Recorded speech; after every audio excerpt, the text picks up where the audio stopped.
안녕하세요. 오늘도 사은살롱을 찾아주셔서 감사합니다. 제 나이 이제 곧 환갑. 참 많은 일을 겪었다면 겪었고 이제는 희노애락이라는 것도 겪었다고 말할 수 있는 나이가 된 것 같네요. 환갑이 되어 보니 많은 일들이 스쳐가는데 그중 가장 기억에 남는 일화를 하나 말씀드리려고 해요. 결혼 후 열심히 사는 남편과 덕분에 저 역시 남부러울 것 없이 살았어요. 딸 하나 낳았는데 어찌나 총명하든지 남편과 딸만 있다면 남부러울 게 없는 나날들이었네요. 그 딸이 성인이 되었고 학교를 졸업 후 취업을 하고 나서 저희는 이제서야 노후 준비를 해야 할 것 같다며 남편과 고심 끝에 작은 식당을 알아보고 있었죠. 손맛도 있으니 가게를 해야겠다 싶더라고요. 그리고 그렇게 도심을 벗어나 작은 곳에서 터를 잡고 가게를 알아보았네요. 그리고 이곳저곳을 알아보던 중 적당한 매물 가격으로 나온 식당을 하나 알게 되었죠. 손맛은 기가 막혔던지라 사실 두렵진 않았고 그저 내가 인수해서 열심히 키우면 되겠지라는 생각을 가지고 무작정 사업이라는 것에 뛰어들었어요. 목도 좋고 이 정도 위치면 괜찮겠다 싶은 생각이 들더라고요. 여기 가게 이 정도 가격이면 괜찮은 거예요. 손맛만 있다면 뭐 인수받아서 유지하는 건 일도 아니죠. 아니 근데 왜 이렇게 싸게 나온 거예요? 돈이 아쉬운 사람들도 아니고 그냥 힘들어서 가게를 내놓는 거라 빨리 처리하고 싶다고 하셨어요. 부동산에서 매물을 보던 중 참 마음에 드는 가게가 있었고 마침 저희가 빚을 내지 않아도 인수할 수 있는 가게더라고요. 어찌나 칭찬을 하던지 그 말에 당장이라도 가게를 하고 싶은 마음도 들었어요. 그 마음을 알았는지 하루라도 빨리 그쪽에서도 계약을 하길 원한다고 하더라고요. 이렇게 싸게 이 정도 가게 못 얻어요. 얼른 내놨을 때 계약하세요. 아, 네. 그래도 조금만 더 생각을 해봐야 할 것 같아요. 가게가 처음이라서. 저만 믿고 하세요. 저 이 자리에서 부동산 30년 넘게 한 사람입니다. 정말 후회하지 않을 거라며 어찌나 신신당부 말씀을 하시는지 사실 그 말에 홀려 바로 도장을 찍을 뻔했다니까요. 그리고 그 식당을 넘기는 주인 자체가 믿을 만한 사람이라고 신신당부를 했어요. 동네 유지가 가지고 있는 식당이었는데 가격도 그렇고 적당히 저희가 가진 수준 안에서 해결이 될 것 같더라고요. 일도 다 알려주신다고 했고 인수인계도 확실하니까 우리만 열심히 하면 애한테 부담되지 않게 우리 노후를 준비할 수 있겠어. 그러게 말이야. 요즘엔 평생 직장이 없다는데 정년퇴직하면 어떨까 걱정이었는데 이렇게 괜찮은 식당이 싸게 나올 줄 누가 알았어? 정말 운이 좋아. 이사 오고 다 잘 될 것만 같아요. 그냥 애한테 짐이나 안 되게 노후를 보내야지. 당신이 돈을 이렇게 야무지게 모아둔 덕분이지. 뭐라도 할 수 있는 종잣돈이 있으니까 말이야. 남편과 저는 정말 새로운 인생을 살 생각에 너무 행복했네요. 하지만 계약을 앞두고 주변에서는 만류하는 사람도 있었어요. 세영엄마, 그 여자가 얼마나 깐깐한데 그 집 식당을 인수받아? 투명한 사람도 아니고 이 동네에서 유지긴 하다만 제대로 뭘 하는지도 모르는 사람 식당을 넘겨받고 싶어? 에이, 그래도 알아보니까 식당도 좀 오래됐던데요. 그러니까 믿을만 하죠. 믿을만 하기는 그 식당 문 닫을 때도 많았어. 내가 세영엄마가 너무 아무것도 알아보지 않고 결정하는 것 같아서 걱정돼서 하는 말이야. 걱정 감사해요. 말씀해 주신 거 잘 생각해서 결정할게요. 그래, 우리가 세영엄마 너무 착해서 걱정돼서 하는 말이니까 기분 나쁘게 듣지 말고.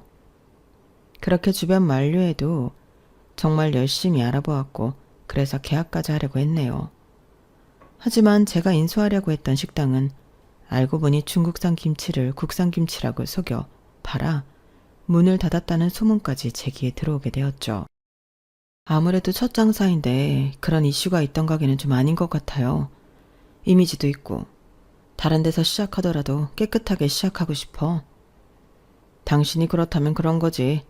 내일 계약하기로 했으니까 잘 얘기해야겠네.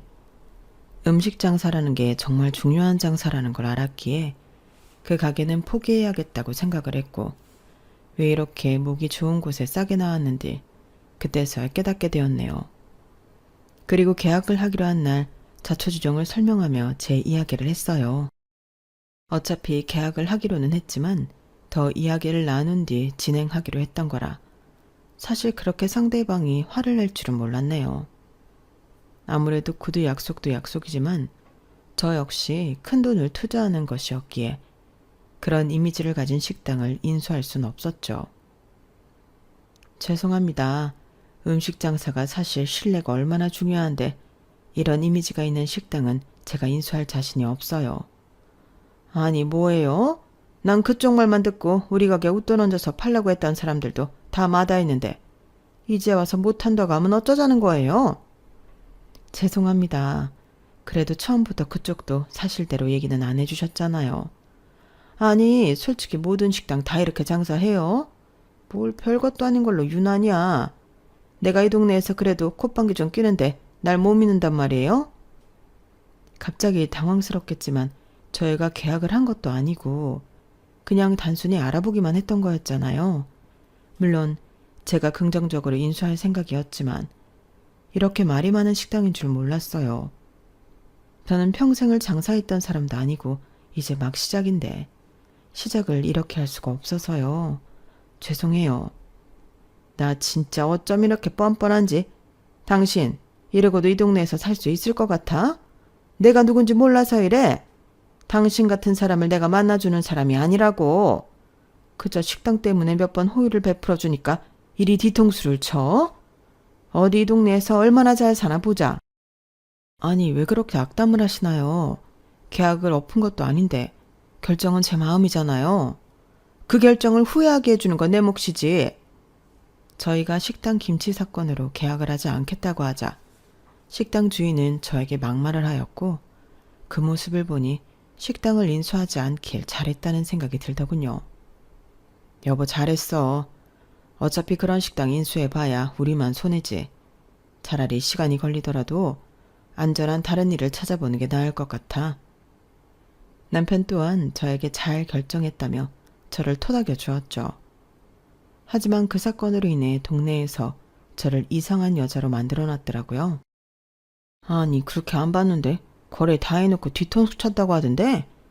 발두마, 그 여자도 오죽하면 안 한다고 했겠어. 솔직히 식당 여자가 성격이 보통이 아니잖아. 그냥 안 엮이는 게 나아. 그래도 그렇지. 하겠다고 와가 안 한다는 건 또 뭐야? 사람 그렇게 안 봤는데 뒤에서 호박씨 까는 성격인가 봐. 저를 아는 사람들은 이 사건을 알고 두둔해 주었지만 저를 잘 모르는 사람들은 제가 뒤통수를 쳐서 거래가 망했다는 소문을 내고 다니더라고요. 가뜩이나 소심한 성격이었기에 그 소문이 참 힘들었네요. 아우 세영엄마 내비둬. 그런 사람들은 말 한 귀로 듣고 한 귀로 흘러버려.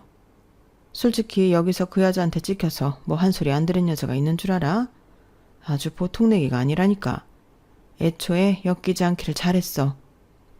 그렇게 말씀해 주셔서 감사해요. 이사를 한 곳에서 이런 소문이 나게 되니 사실 너무 당황스럽기도 했지만 그래도 제 편을 들어주는 사람들이 있으니 정신을 차리자 싶었어요. 그렇게 껄끄러운 상태에서 4년이라는 시간이 흘렀고 그 여자는 절 볼 때마다 뒤통수 친 사람이라고 말을 하며 지냈죠. 그때마다 해명을 하고 싶은 마음도 굴뚝 같았지만 남들 앞에서 나서는 것도 껄끄러울 것 같고 아니라고 말해도 믿지 않을 사람들이 많았기 때문에 눈 감고 귀 막고 살았어요. 그러다 보니 제 진심을 알고 다가오는 사람들도 덜어 있긴 했죠. 다행히 시간이 지나서 저도 어느덧 무뎌지긴 하더라고요. 그리고 그런 생활 속에 서울로 상경한 제 딸아이가 결혼을 한다며 훤칠한 사윗감을 소개시켜 주었고 너무 기쁜 마음이 들었죠. 엄마, 이미 그 집에는 다 인사드렸고 엄마 아빠만 허락해 주시면 저희 결혼할게요. 그래? 우리야 당연히 환영이지. 안 그래도 너 나이가 있는데 언젠간 결혼하겠지 싶었어. 엄마 아빠는 네가 좋으면 그냥 다 좋으니까 걱정하지 말고 결혼 준비해. 역시 엄마 아빠는 응원해 주실 줄 알았다니까요. 흔쾌히 딸을 믿고 결혼을 승낙했어요. 워낙에 똑부러진 딸의 성격을 알았기 때문에 사실 이것저것 코치코치 묻지도 않았어요. 다 큰 성인이니 어련히 알아서 잘 결정했을까 싶은 마음도 들었거든요. 그리고 역시나 사이 될 사람은 예쁘게 말하더군요. 어머님, 제가 세영이한테 잘하겠습니다. 저희 어머니도 딸이 없어서 세영이를 딸처럼 대하실 거예요. 그때도 인사 갔더니 똘똘하고 싹싹하다며 얼마나 좋아했는지 몰라요. 그래, 듣던 중 반가운 소리네. 그렇게 말해줘서 너무 고마워 정말. 아니요, 저한테는 세영이가 과분하죠. 어머님 아버님이 곱게 키운 세영이 제가 정말 잘해주고 아껴줄게요. 말만으로도 듬직하네. 우리 세영이가 짝이 될 만한 사람을 잘 고른 것 같아서 너무 안심이야. 딸아이의 결혼 준비는 일사천리로 흘러갔어요. 제 딸이 그래도 똑똑하고 앞가림은 뚜렷하게 일어났던지라 사돈들 집에서도 딸아이를 참 많이도 반겼다고 했거든요. 그리하여 고대하던 상견례 날 정말 기염하는 줄 알았네요. 같은 지역에 사돈이 산다는 건 얼핏 들어 알고 있었지만 그 사돈이 하필이면 다시는 엮이고 싶지 않았던 사람이었던 거예요. 그 얼굴을 보니 이 일을 어찌해야 할까 눈앞이 그저 깜깜하면서 아무 생각이 들지 않았어요. 하, 참나. 원수는 외나무 다리에서 만난다더니 내 뒤통수 친 여자가 사돈이 될 줄이야? 아, 엄마. 무슨 말씀을 그렇게 하세요? 어머님, 말씀이 지나치시네요. 저희 엄마와 아시는 분인가요? 알다마다. 네 엄마가 내 식당은 간은 제대로 다 보고 나 다른 사람들이랑 계약도 못하게 막아놓고 결국엔 지 변덕에 수틀려서 계약도 안 하고 내 뒤통수 친 여자다. 내가 그것 때문에 얼마나 손해를 받는 줄 알아? 아주 소문을 얼마나 개떡같이 냈는지. 그 다음에 내 가게를 인수한다는 사람이 없었어. 아니 말은 바로 하셔야죠. 뒤통수라뇨. 가게에 문제가 많았다는 거 아시면서. 아 됐어요. 이제 와서 말 꺼내면 뭐합니까? 어차피 자식들을 나눠 가질 입장에서 솔직히 나는 그쪽 진짜 마음에 안 들지만 우리 며느리는 마음에 드니까 내가 이 정도 하는 거예요. 어머님 죄송합니다.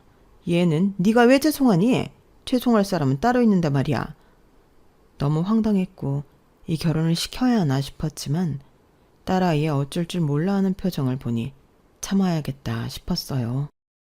어머님 일단 고정하시고 두 분 사이에 오해가 있는 것 같으니 나중에 천천히 말씀 나누는 게 좋겠어요. 어쩜 사람 마음대로 되는 게 없다지만 어떻게 하필이면 이런 데서 마주할 줄이야. 뭐 저한테 할 말 있나요? 어쨌든 아까 말씀은 지나간 저희의 인연으로 우리 애들 갈라놓지 말자는 말 같은데 그럼 말 갈아하셨으면 하네요. 아주 혼자 우왔듯이 정말. 사돈되는 사람은 제 말에 비아냥거렸지만 사위가 어찌나 분위기를 띄우려고 하는지 그날은 그렇게 당황스럽게 넘어갔네요. 엄마, 일단 좋은 날이잖아요. 내가 이럴 줄 알았어? 내가 그때 얼마나 마음고생한 거 알면서. 아 어쨌든 이왕 이렇게 된 거 뭐 저도 마음 많이 풀려고 할 테니까 그쪽도 아니 사돈대 신랑만도 마음 푸셨으면 하네요. 딸아이라 결혼을 한다고 하면 그게 어떤 사람이라고 해도 딸아이를 믿고 지지해줄 마음은 있었지만 이렇게 악연인 집과 사돈이 될 생각을 하니 사실 결혼부터 말리고 싶은 생각이 들었어요. 차라리 아무것도 없는 사람이라면 괜찮다 싶을 정도였죠. 그날은 밥이 코로 들어가는지 입으로 들어가는지 몰랐고 제 남편과 예비 사이가 분위기를 계속 띄우는 시간이 흘러갔어요. 저도 저지만 제 딸아이 표정을 보니 계속해서 어쩔 줄 몰라 하는 표정을 지으며 식은땀까지 흘리더라고요. 그리고 집에 가는 도중 남편이 말을 꺼내더라고요. 이 결혼 꼭 시켜야 하나? 당신 그 여자 때문에 마음고생한 것도 많은데. 그러게 말이에요. 여자 성질이 보통이 아닌데 우리 세영이가 견딜 수 있을지 모르겠어요 정말. 세영이 사실 우리가 키웠지만 정말 잘 자랐잖아. 그런 집에 시집 보내고 싶지가 않아. 남편이 이렇게 말할 정도였네요. 그렇게 저희가 고민을 하고 있을 때 다음날 딸아이가 찾아왔더라고요. 본인도 얼마나 고민을 많이 했던지 눈밑이 퀭해서는 저희를 보고 힘들게 입을 열었어요. 그 모습을 보니 부모로서 어떻게 마음이 약해지지 않을 수가 있나요? 아무런 말도 없이 딸아이에게 밥도 해먹이고 과일도 잘라주고 있는데 입을 떼더라고요. 엄마, 나 그 사람 정말 사랑해. 그리고 어머님 나한테는 진짜 잘해주셔. 어머님이랑 엄마가 그런 과거가 있다고 하지만 어머님도 이제는 그 얘기 안 꺼내겠다고 나랑 약속하셨고 엄마도 속상하겠지만 한 번만 봐주면 안 될까? 세영아, 무작정 반대하는 게 아니라 그냥 조금 더 만나보다가 결정하는 게 어떨까? 솔직히 엄마는 그런 사람이랑 네가 가족이 된다는 게 너무 걱정돼. 어머님 진짜 좋으신 분이야, 엄마. 그날도 어머님이 실수하신 것 같다며 그러셨어. 글쎄, 엄마는 잘 모르겠다. 내가 진짜 잘 사는 거 보여줄게. 어차피 결혼은 어머님이랑 하는 것도 아니잖아. 그러니까 딱 한 번만 눈 감고 나 믿어주면 안 돼? 한 번도 내가 엄마 아빠 실망시킨 적 없잖아요. 딸아이를 설득해보려 했지만 이미 결혼을 준비하고 있던 딸이었기에 사실 크게 말릴 수가 없더라고요. 아무래도 성인이고 본인 인생이니 말이죠. 그리고 사위가 무슨 말을 했는지 그 다음 주가 지나고 그 여자는 저를 찾아왔네요. 매일 저에게 뒤통수를 친다 어쩐다 하더니 그래도 결혼은 시켜야 했는지 저희 집에 과일 바구니를 가지고 온 것이에요. 그 모습을 보니 이 여자도 자식은 이길 수가 없구나 싶은 마음도 들었는데 그럼에도 참 쉽게 마음이 열어지지 않았죠. 우리가 인연이 어떻게 시작이 됐던지 간에 그날은 제가 좀 흥분을 해서 죄송하게 되었네요. 이것도 인연인데 그래도 애들 생각해서 좋게 허락해 주세요. 우리 아들은 세영이 아니면 죽겠다고 하니 전 두 손 두 발 다 들었어요. 네, 알겠습니다. 그래도 이렇게 오셔서 사과까지 해주시니 저도 그동안 저 때문에 언짢으셨다면 죄송하다고 말씀드리고 싶어요. 우리 잘 지내봐요. 그리고 이렇게 저희의 질긴 인연은 시작이 되었죠. 무사히 결혼을 하였고 한동안은 잠잠했어요. 하지만 저희 딸이 아이를 낳고 나서부터 문제가 생기더라고요. 사도는 딸에게 처음에는 다정한 시어머니처럼 잘 대해줬지만 애도 낳고 살아보니 이제는 편해졌는지 사실상 딸아이에게 점점 본인이 하고 싶은 대로 행동할 때가 많았고 딸도 그쯤 되니 참게 되는 날도 많은 것 같았어요. 딸이 워낙에 일욕심도 많았었고 능력도 있던 딸이었기에 처음에는 시어머니에게 SOS를 청했지만 딱 잘라 거절했다고 했고 아무도 도와줄 형편이 안 됐던 딸은 저에게 SOS를 치게 되었죠. 그리하여 조금이라도 도움이 될까 싶어 딸내네 집에 상경을 하던 날이었어요. 그렇게 손주 육아를 도와줄 겸 딸아이의 집으로 가게 되었던 날, 현관 앞에서 들었던 이야기였네요. 아니, 니네 집은 뭐 하나 해주는 게 없냐? 어떻게 손주가 태어났는데 유모차도 그렇고 침대도 그렇고 다 니네 돈으로 해? 네? 어머님, 저희가 할 수 있는데 무슨 부모님한테 그런 걸 바래요. 오히려 저희가 낳고 싶어서 낳은 아기인데 저희가 준비해야 하는 건 당연한 것 같은데요. 너 때문이 아니라 우리 아들이 불쌍해서 그런다. 똑똑한 며느리라 좋아했더니 친정 뭐 볼 게 없잖아. 솔직히 그런 거 신경 안 쓰라고 해도 요즘엔 이런 며느리 저런 며느리 이야기 들으면 우리 아들은 처가덕 못 보는 건지 속상하기도 하고 안 그러냐? 내가 속물인 거야? 그래도 그런 말씀은 하시는 게 아니죠. 너나 가르쳐? 똑똑하다고 오냐오냐 했더니 아주 시애미를 가르치네? 니네 집에서 그렇게 가르치냐? 하긴 뒤통수 치는 니네 엄마 성격 네가 빼다 박았겠지. 결혼 전엔 그렇게 내내거리더니 이제는 나를 지 아래로 보고. 어머님이 먼저 저희 집을 무시하셨잖아요. 그렇다고 내 앞에서 눈을 부라려? 네가 그러니까 못 배웠다는 소리를 듣는 거야. 그리고 못 산다는 걸 대놓고 말한 게 뭐 잘못이니? 네 엄마 닦아놓고 내 가게 감당할 형편 안 돼서 주랭랑 친 거 아니야. 너무 황당하고 말이 안 나왔어요. 내 딸한테 지금 뭐라고 하는 건지 당장이라도 문 열고 따지고 싶었지만 그래도 혹시나 저 때문에 딸아이 미움받을까 싶어 조심히 들어가게 되었죠. 사돈, 실례지만 죄송합니다. 아니, 뒤에서 지금 제 얘기를 듣고 계셨던 건가요? 엄마, 빨리 들어오시지 왜.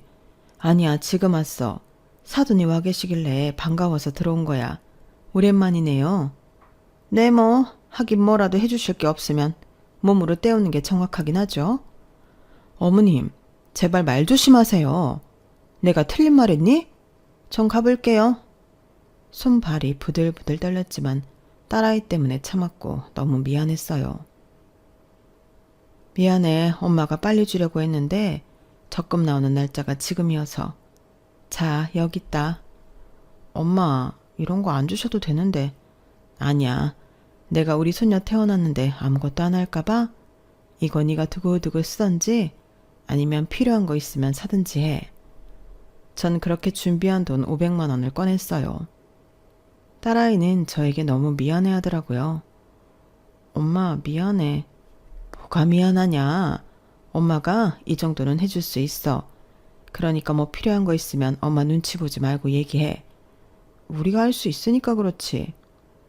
사정이 여유 있는 건 아니었지만 이렇게까지 무시당할 일인가 싶은 생각도 들었네요.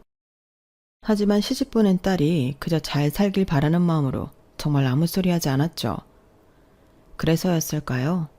그때부터 사돈은 저를 더 업신여기고 무시하기 시작하더라고요. 그리고 그것이 제 딸아이와 사위 부부 싸움이 되기도 했어요. 아, 솔직히 우리 집이랑 너희 집 차이 나는 건 맞잖아. 엄마가 무슨 틀린 소리를 했다는 거야? 그리고 우리 엄마가 그때도 네 엄마 때문에 손해 엄청 봤대. 가게도 철거하고. 뭐? 지금 니네 엄마라고 했어? 결혼하기 전에는 그렇게 떠받들더니. 그거야, 이 정도로 아무 지원 안 해주실지 몰랐지. 남들은 사위한테 차주 사준다고 하더라. 내가 내 친구들 만나면 할 말이 없어. 이런 건 인정해야 하는 거 아니야? 당신 능력으로 사. 왜 차를 우리 집 보고 사달래? 어머님도 하도 당신한테 허튼 소리만 하시니까 그게 당연한 줄 알지. 나 한 번만 더 우리 엄마 무시하는 소리 어머님이나 당신이 하면 이대로 못 살아. 아이를 봐주면서 딸아이 방에서 이런 소리가 들릴 때마다 정말 가시방석이 따로 없더라고요. 괜히 결혼시켰다는 마음도 들었지만 그때는 여유 있지 않아도 부족하지 않는 이 삶에 그저 감사하며 살았던 게 미련했던 건가 싶은 생각도 들었죠. 아침에 딸아이와 사이가 출근을 하면 저는 아이를 보고 딸네 집안일을 봐주었는데 그때 사돈이 종종 오시곤 했어요. 아니, 우리 아들 비염 심한 거 몰라요? 먼지 좀 잘 털어요. 아, 네, 하고 있어요. 딸이 있으면 좋다는 소리 누가 있는지 몰라. 잘난 딸 둔 덕분에 이렇게 딸 대신 손주나 보고 있고 말이에요. 나 늙을까봐 손주 안 봐주잖아. 그저 다 돈으로 해결하지. 사돈은 참 이런 거 보면 안 됐네요. 이왕 애 봐주시기로 했으니까 우리 핏줄 똑바로 건사해요. 그리고 애 이유식에 뭐 이것저것 이상한 거 넣지 말고 유기농으로 사서 하고 말이죠. 사돈, 그건 제가 알아서 합니다. 그리고 말끝마다 돈 얘기하시는 것 같은데 저희 막 풍족하고 여유 있진 않아도 남들한테 아쉬운 소리 안 하고 살아요. 그러니까 제발 그런 말씀은 넣어두세요. 아니, 누가 뭐래요? 도둑이 제발 저리나? 꼭 없는 사람이 발끈하지. 한 번은 머리채라도 잡고 흔들어 볼까 싶었지만 뒷일은 어떡하나 싶기도 하고 잘난 딸, 괜히 친정엄마 때문에 가정 파탄 났다는 소리까지 들을까봐 싶어 꾸역꾸역 참았어요. 하지만 저한테 그러는 건 참아도 딸한테 그러는 것까지는 못 참겠더라고요. 하루 종일 가지도 않고 제가 살림하고 애 보는 걸 뒤에서 감시하더니 딸이 퇴근하고 오자마자 막말을 하였어요. 네 엄마 애를 어떻게 보는 줄 아냐? 이유식도 요즘엔 큐브 이유식 한다는데 죽으로 대충 만들어서 먹이고 아기 목욕도 내가 10분 이상 시키지 말라고 했는데 탕에 담가가지고 놀게 하고 정말 이래도 되는 거니? 너 어디 한번 말해봐라. 그게 뭐 어때서요? 엄마 고생했어요. 그리고 엄마도 저 그렇게 하고 키우셨어요. 근데 저 건강하고 똑똑하잖아요. 뭐가 문제죠? 뭐야? 내 손녀랑 너랑 같아? 뭐가 달라요? 우리 집안이 어떤 집안인데 너랑 비교해? 솔직히 너 가난한 집에서 공부 좀 해서 좋은 회사 들어가서 일하는 건 알겠다만 우리같이 애초에 귀족 집안에 갖다 댈게 되니? 니네 엄마 성격이야 뒤통수 치는 성격 뻔하고 너도 솔직히 닮았을 거 아니야. 어머님이야말로 바른 말 하셔야죠. 싸구려 중국산 김치를 국산으로 속여 파는 어머님 양심이랑 저희 엄마가 그 가게에 진실을 알고 계약한 사건이랑 같아요? 양심이 있으시면 제발 이런 말 꺼내지 마세요. 어머님만 우스운 꼴이니까. 뭐? 이게 진짜 똥인지 된장인지 구분 못하지? 그만하세요. 제 딸이 뭘 그리 잘못했다고 퇴근하고 온 애를 붙잡고 그럽니까? 누구 뭐 사위가 100% 마음에 들어서 가만히 있는 줄 알아요? 돈이 얼마나 많은지 몰라도 대기업 다니는 우리 딸에 비하면 사위가 어디 발끝이나 따라갑니까? 뭐야? 내 아들이 지금 모자라다는 거야? 암요. 모자라도 한참 모자라죠. 사돈도 그래서 애초에 잘난 며느리 들인 거 아니에요. 아들이 모자란 거 아니까 며느리라도 똑똑한 며느리 들어야겠다는 심보 아니냐고요. 그러니까 제발 혼자만 잘난 척 좀 그만하세요. 나 원참 이런 말 처음 들어보네. 당신 지금 크게 후회할 짓 한 거야? 우리 집이 어떤 집인데 그렇게 막말을 해? 집안이 뭐 얼마나 대단하다고 그러십니까? 아무리 대단해도 그렇지 사람을 뭘로 보고 말이야. 너 당장 짐 싸서 나와. 귀한 딸에게 막말하는 건 못 참았던지라 딸을 데리고 무작정 나왔는데 나오자마자 참 이게 맞나 싶은 생각도 들었고 딸은 울음을 터뜨리더라고요. 엄마가 미안하다. 그때 그 일만 아니었어도 네가 저 여자한테 그런 대접받진 않았을 텐데. 아니야. 엄마 내가 미안해. 내가 괜히 결혼한다고 우겨서. 엄마 마음에 상처만 줬네. 나 지금 그게 너무 미안해서 우는 거야. 미안하긴 뭐가 미안하냐? 내가 더 미안하지. 그렇게 딸을 데리고 집으로 왔는데 사위는 헐레벌떡 딸을 데리러 왔어요. 장모님 죄송합니다. 나 우리 딸 귀하게 키웠어. 왜 우리 딸이 이런 소리까지 들어가며 살아야 하는지 모르겠네 정말. 저희 어머니가 진짜 도가 넘으셨어요. 그건 진짜 죄송하게 생각해요. 여보 미안해. 미안? 당신도 나한테 친정이 어떻고 저떻고 얘기 안 했어? 당신 말 못 믿어. 다신 그러지 않을게. 그러니까 한 번만 봐줘. 알잖아. 내 마음 진심 아닌 거. 그렇게 서한이는 손이 발이 되도록 빌었고 딸도 사위의 사과에 마음이 풀려 보였죠. 저 역시 그래도 내심 안심하는 마음도 있었고 그리하여 저도 다시 집으로 돌아가고 사돈네도 더 이상 제 딸 집에 자주 방문하지 않는 조건으로 잘 마무리되었네요. 이제는 그런 큰 사건이 없을 것 같던 어느 날이었어요. 반갑지 않은 전화 한 통이 오더라고요. 네, 사돈 오랜만이에요. 그러게요. 그렇게 내려가시고 한 번을 못 뵀네요. 다름이 아니라 그래도 우리가 자식을 나눠 가진 사이인데 이 정도 일은 이야기해드려야 될까 싶어 전화했어요. 어떤 이야기요? 제가 원래 음식점계의 큰손인 거 아시죠? 그래서 다시 한번 시작해보고자 음식점 하나 차렸는데 그래도 사돈인데 알려는 드려야 할 것 같아서 말씀드려요. 어머 축하드립니다.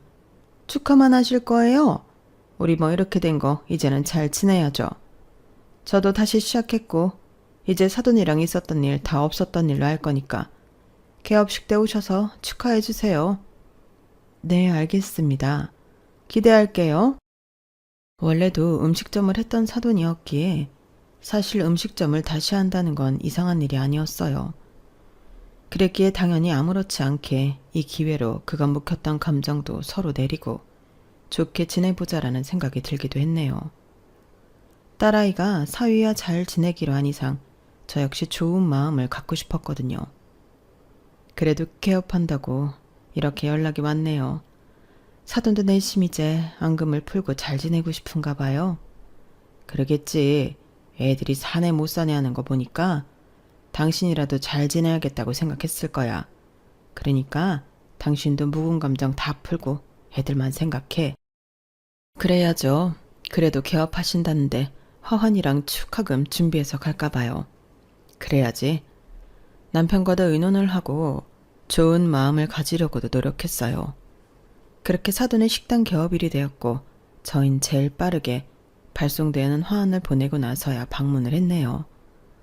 하지만 들어가자 제 딸이 앞치마를 메고 식당 일을 하고 있는 걸 보게 되었어요. 사돈 오셨어요? 이게 집안 큰일인데 며느리가 당연히 도와야죠. 그래서 시켰어요. 앞으로 주말마다 도와줘야 하는데 할 수 있지? 네? 식당 일을요? 그럼요. 요즘 인건비도 비싼데 당연히 가족이 도와야죠. 아, 그러지 말고 사돈도 오신 김에 저희 좀 도와요. 네?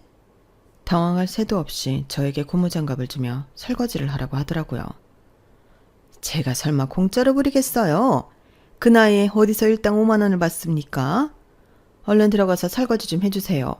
가족 좋다는 게 뭐예요? 아니, 그래도 이건 아니죠. 황당할 틈도 없이 제가 거절 의사를 비쳤네요.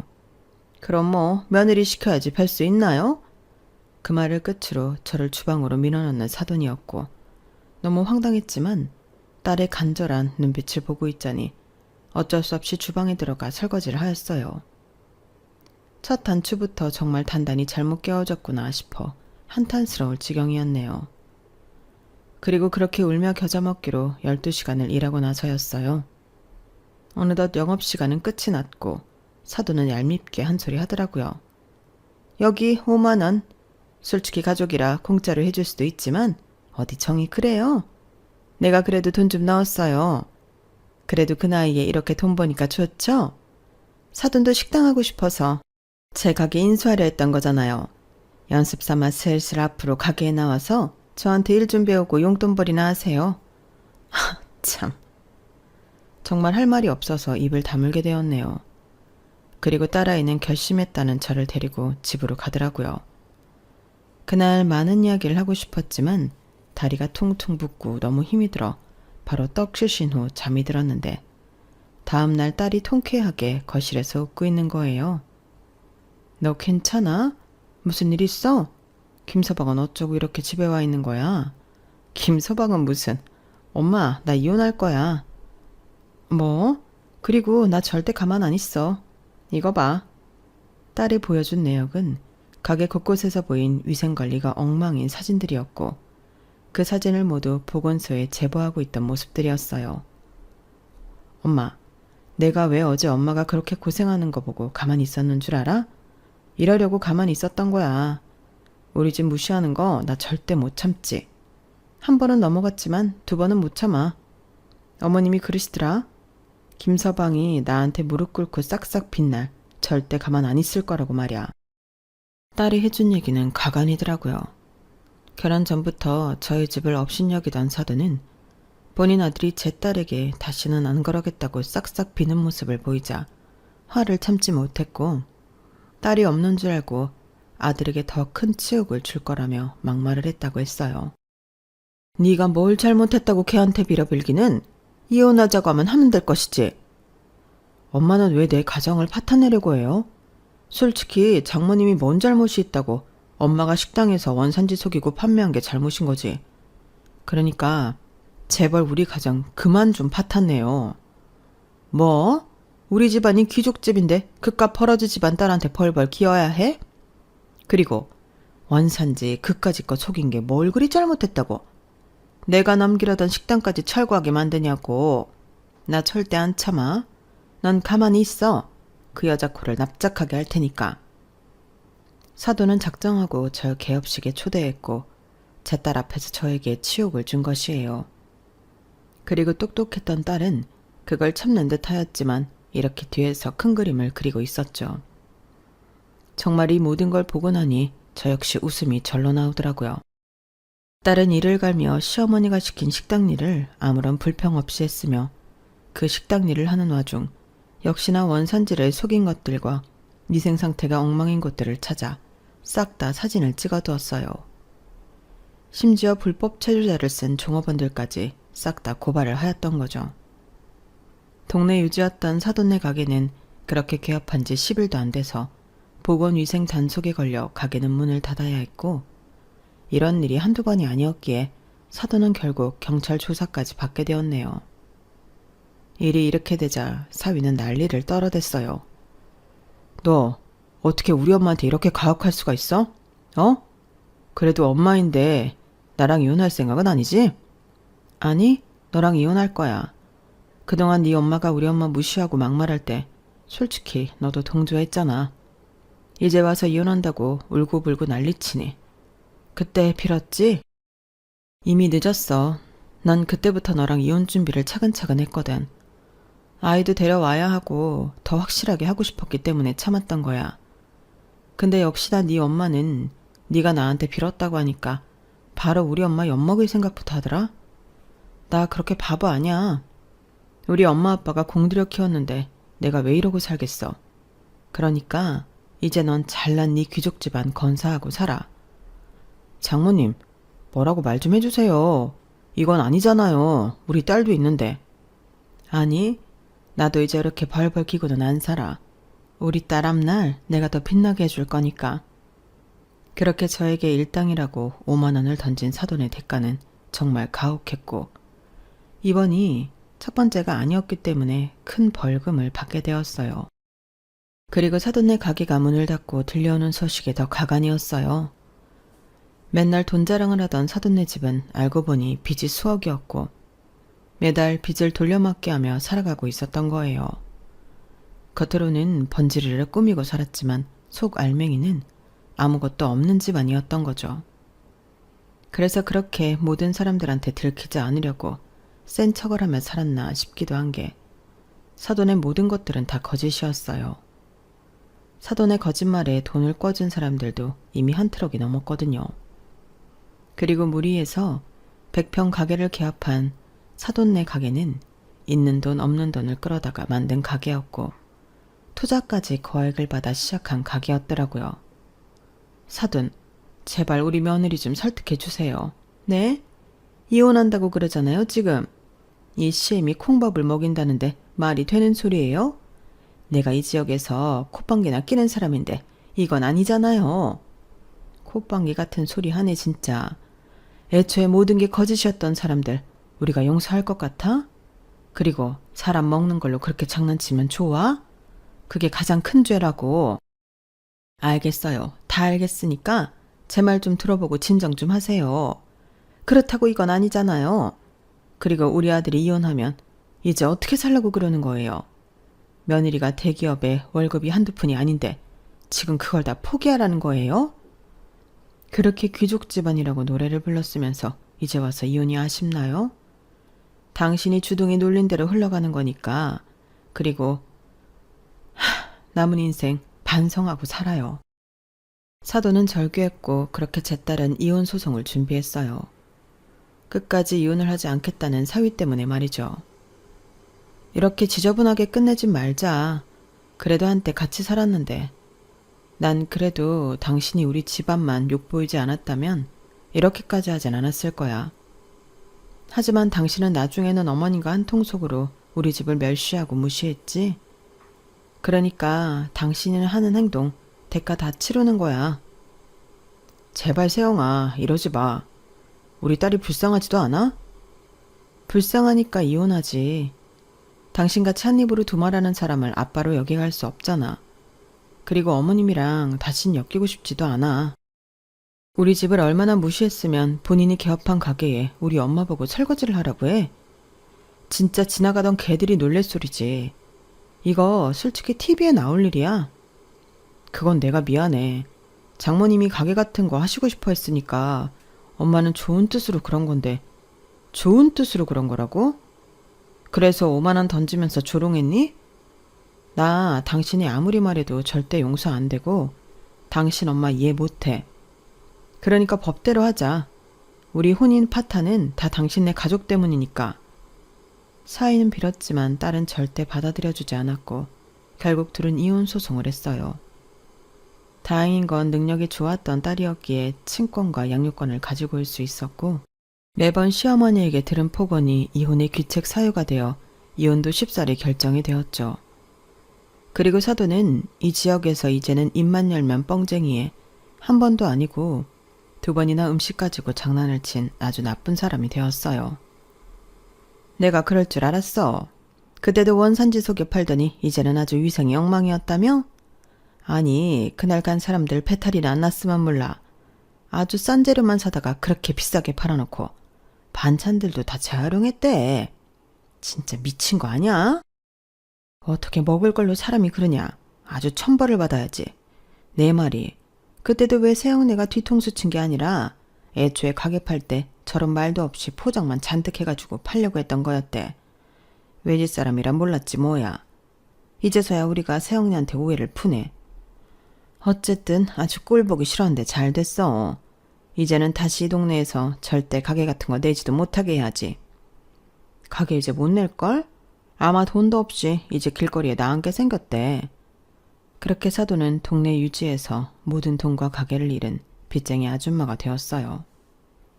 이렇게 되니 저에게 진정으로 미안한 척을 하는 사돈이었죠. 저 이제 진짜 다 잃었어요. 이번엔 진짜 잘해보고 싶었는데 가게도 잃고 지금 빚도 어마어마해서 개인 회상 알아보고 있는 중이에요. 근데요, 사돈, 저 한 번만 도와주면 안 될까요? 그래도 우리가 사돈이었는데 저 딱 천세 찍고 할 돌만 꺼주면 제가 진짜 찍소리도 안 하고 살게요. 귀족 집안이라면서 이럴 때 돈이 없어요?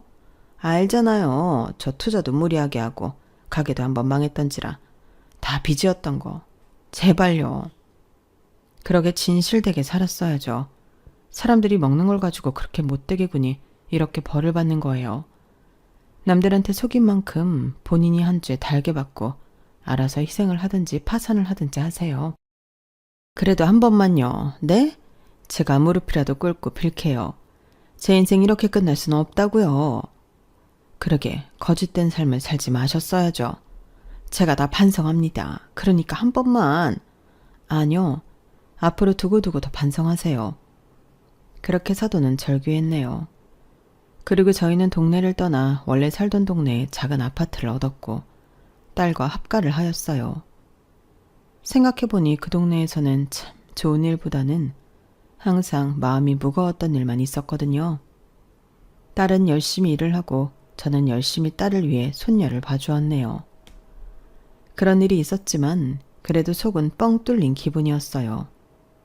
늘 그 집안에서 딸이 어떤 대접을 받을까 전전긍긍 걱정을 하였는데 이제는 그런 걱정 하지 않아도 되고 우리 딸이 하고자 하는 걸 제가 서포트도 해줄 수 있다고 생각했거든요. 그리고 이혼 소송이 다 마무리된 어느 날 딸이 그러더라고요. 엄마, 작은 가게 하나 하세요. 뭐? 됐어. 우리 국민연금 나오는 것도 있고 가게는 우리 운명이 아니야. 아니야. 엄마 진짜 잘할 수 있을 거야. 딸이 내민 통장이었어요. 됐어, 너도. 너 이제 살면서 돈 들어갈 데가 얼마나 많은 줄 알아? 엄마가 집 정리하고 나오면서 나한테 준 돈도 있잖아. 나 진짜 돈 많아. 그동안 엄마 아빠가 이렇게 나 키워줬는데 이 정도는 아무것도 아니야. 한사코 거절을 했지만 딸은 통장을 건넸어요. 그리고 남편과 저희는 고심 끝에 그 통장을 고사했고 제가 모은 작은 돈과 대출을 이용하여 동네 아파트 상가에 작은 반찬 가게를 열었네요. 그리고 딸이 준 돈은 그대로 묵혀두었어요. 사실 늘 작은 가게를 하고 싶었던 건 제 꿈이기도 했고 제가 일어나가야 할 것이라고 생각했기에 제 힘으로 하고 싶은 마음이 컸거든요. 그리고 막상 실행에 옮기자 참 뿌듯한 생각도 들었죠.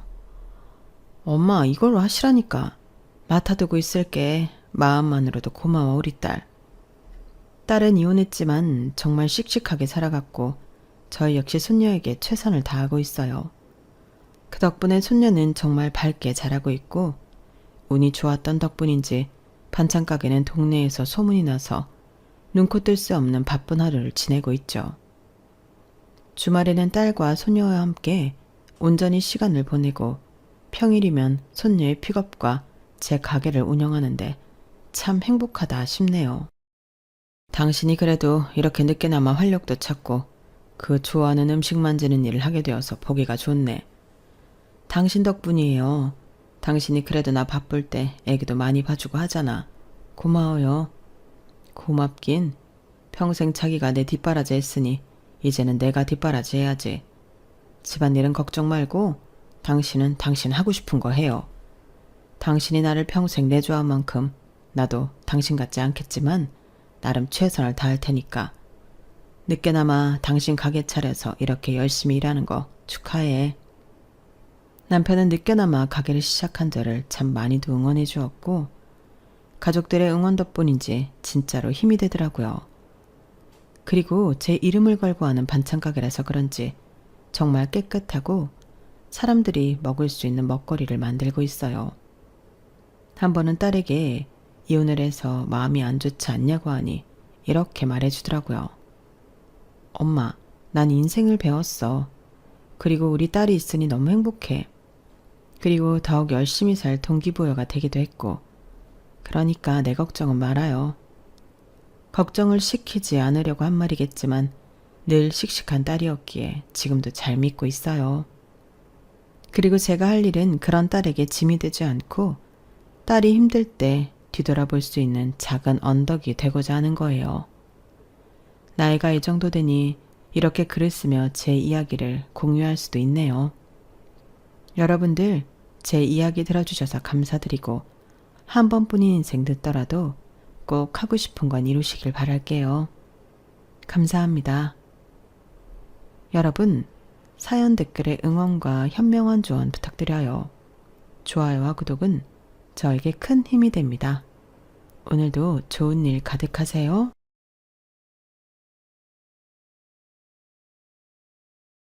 안녕하세요. 오늘도 사연살롱을 찾아주셔서 감사합니다. 저는 결혼하고 8년 만에 최종 이혼하게 된 40대 여성입니다. 다행이라고 해야 하나? 아이는 없었고요. 헤어진 남편과는 대학 때부터 선후배를 알고 지낸 사이였어요. 하지만 그때는 각자가 여자친구, 남자친구가 있었기 때문에 별다른 관심 없이 오랫동안 얼굴 보고 지낸 사이였는데요. 그런 사이라도 남녀 사이는 아무도 모른다고 저희가 대학 졸업 후 3년이 지나 연인 사이가 될 줄은 당사자인 저희도 몰랐어요. 그러니 주변 사람들은 더 깜짝 놀라기도 했는데 참 희한하게도 시간이 지나고 사회에서 다시 만나자 가슴이 뛰더라고요. 또 타이밍도 좋게 그때는 둘 다 사귀는 사람이 없을 때였는데 그러니 저희들이 눈이 안 맞을 수가 없었어요.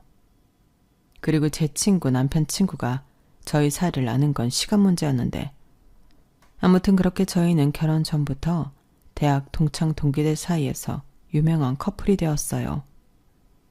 게다가 저는 당시 회사를 옮겨 적응하고 있던 중이었는데 작은 중소기업에서 운 좋게 조금 큰 회사로 옮겨 연봉을 꽤나 많이 올릴 수 있었는데요. 문제는 연봉이 오른 만큼 스트레스도 엄청 많았다는 거였어요. 회사가 커지니 사람도 많고 온통 새로운 환경이라 신경 쓸 게 한두 가지가 아니었는데 이게 무슨 운명의 장난인지 같은 건물에서 다른 회사를 다니고 있는 남편을 만나게 된 것이 저희 사이가 변화가 된 계기였어요. 그때 제가 다니던 회사는 건물 3, 4, 5, 6층을 사용했는데 남편이 다니던 회사는 9, 10층을 사용하고 있어 1층 로비를 같이 쓰고 편의점, 카페 등에서도 종종 마주치게 되더라고요. 그래서 반가운 마음에 밥도 몇 번 먹고 커피도 마시고 하며 이야기를 나눌 때가 많았고 나름 학교 선배라고 제가 의지하게 되었는데요. 남편은 저를 배려해주고 신경도 많이 써줬어요. 그래서 그때는 남편의 도움으로 버텼다고 해도 과언이 아니었는데 그 감정을 시작으로 호감을 갖게 되었죠. 그리고 한번 좋은 마음이 생기니 그 다음부터는 급속도로 좋아하게 되었는데 저에게 남편도 저를 좋아한다는 확신이 있었어요. 그러지 않고서야 그렇게 저를 챙겨주고 세심하게 신경을 써줄 리가 없다고 생각했거든요. 그래서 고백은 제가 먼저 했고 남편은 제 고백에 마치 뭘 그런 걸 굳이 말을 하냐는 듯 웃으며 우리 사귀는 거 아니었어? 나는 그런 줄 알았는데 라고 제가 민망해할까봐 남편이 장난을 치기도 했는데 나중에 제가 먼저 고백한 걸 자존심 상해할까 저를 배려한 거였어요. 사실은 자기가 먼저 좋아했다고 이야기해주기도 했는데 그만큼 연애할 당시 남편은 참 속 깊고 괜찮은 사람이었죠. 그런데 그건 어디까지나 연애할 때 일이었는데요. 왜냐하면 그런 좋은 남편 옆에 이상한 시아버지가 있을 거라고는 상상도 하지 못했는데 남편에겐 알고 보니 상처가 하나 있었어요. 그건 바로 어릴 때 부모님이 이혼하고 남편은 시어머니가 아닌 시아버님 손에 자랐다는 거였어요. 그리고 저 역시도 결혼 전에는 몰랐지만 시아버님의 진짜 성격을 보고 왜 이혼을 했는지 얼굴도 보지 못했던 시어머니에게 깊이 공감했어요. 시어머니는 남편보다 더 어린 여동생을 데리고 갔다고 하시더라고요. 그리고 2년 있다가 재혼도 하시고 싱가포르에 이민도 가서 살고 있다고 했는데 남편이 어린 마음에 자기도 엄마 따라가고 싶다고 했다가 그건 안 된다고 단번에 거절하고 다시는 엄마에게 연락하지 말라고 했다는데 그게 그렇게 상처가 되었다고 했어요. 그게 자기한테는 엄마에게 버림을 받은 것과 같았다며 그때부터는 엄마 있는 애들을 부러워하고 아버지 눈치를 보고 살았다고 하더군요. 당시 엄마에게 버림받았을 때 남편 나이는 한참 예민한 15살이었다고 하더라고요. 그 말을 들으니 제가 다 남편이 안쓰럽고 마음이 좋지 않았는데 그 어린 마음에 상처가 얼마나 컸을까 저는 눈물이 나기도 했는데요. 그도 그럴 게 남편은 대학 때부터 늘 웃는 얼굴에 집도 어느 정도 사는 편이라 남편에게 그런 그늘이 있는 줄은 몰랐거든요. 그리고 남편은 대학 때부터 자기 얘기를 유독 하지 않는 사람이었는데 저도 주변의 다른 사람들도 모두 남편이 원래 말수가 별로 없는 사람인 줄 알았어요. 그저 남의 얘기 듣는 걸 좋아하는 줄 알았는데 그게 아니었다는 사실을 알고 나니 저는 더욱 마음이 아팠어요. 그래서 당신은 제가 여자친구였으니 내가 이 남자의 아픈 상처를 보듬어줘야겠다는 일종의 사명감 같은 걸 느끼기도 했는데 그런 마음이 있다 보니 연애 2년 만에 결혼을 결심하게 되었어요. 그때 저희가 같은 건물에 회사를 다녀서 매일 만나고 있었거든요. 거기에 주말에는 데이트를 한다고 또 만나니 주변에서 농담으로 그렇게 365일 붙어 다닐 거면 그냥 둘이 결혼을 해. 이런 말도 자주 들었는데 사실 저는 결혼을 할 거라면 빨리 하는 편이 낫다고 생각하는 사람이었어요. 애기도 좋아했고 저희 부모님이 나름 사이좋게 잘 지내셔서 나도 하루라도 빨리 내 편을 만들어 사랑받고 또 사랑하며 따뜻한 제 가정을 만들고 싶었는데요. 그러니 남편은 제가 생각하기에 딱인 사람이었어요. 상처가 있기에 남에게 상처를 주지 않을 것 같았고 또 지금까지 지켜봤을 때 일희일비하는 저에 비해 남편은 생각도 깊고 진중한 편이라 가정을 이루면 중심을 잘 잡아주는 가장이 될 것 같았는데 그래서 프로포즈도 제가 먼저 했죠. 그러자 남편은 처음엔 당황하더니 이런 자기라도 정말 괜찮겠냐고 물었고 저는 당연하다고 자기 정도면 차고 넘친다고 이야기했는데 그때 본 남편의 웃는 모습은 제 가슴이 다 설렐 만큼 환했어요. 그때 처음으로 남자도 환하게 웃는 모습이 사랑스럽다는 생각을 했었는데요. 그렇게 서로의 결혼에 대해 마음이 있던 저희 두 사람은 제 프로포즈를 시작으로 앞으로의 미래를 함께하자는 약속을 했어요. 그리하여 양가의 인사를 가게 되었고 제가 먼저 시아버지를 만나러 남편 집으로 가게 되었는데 유감스럽게도 시아버님의 첫인상은 참 좋았답니다. 제조업을 하신다고 듣기는 했는데 나름 공장도 있고 직원도 10명이나 있다는 시아버님은 여유가 꽤나 있어 보이더라고요. 그리고 당시 집에 갔을 때 시아버님은 손수 음식도 만들어주시고 농담도 하시는 등 저에게 좋은 모습을 보여주고 분위기를 띄우며 노력도 많이 하셨는데요. 제가 속아 넘어갔어요.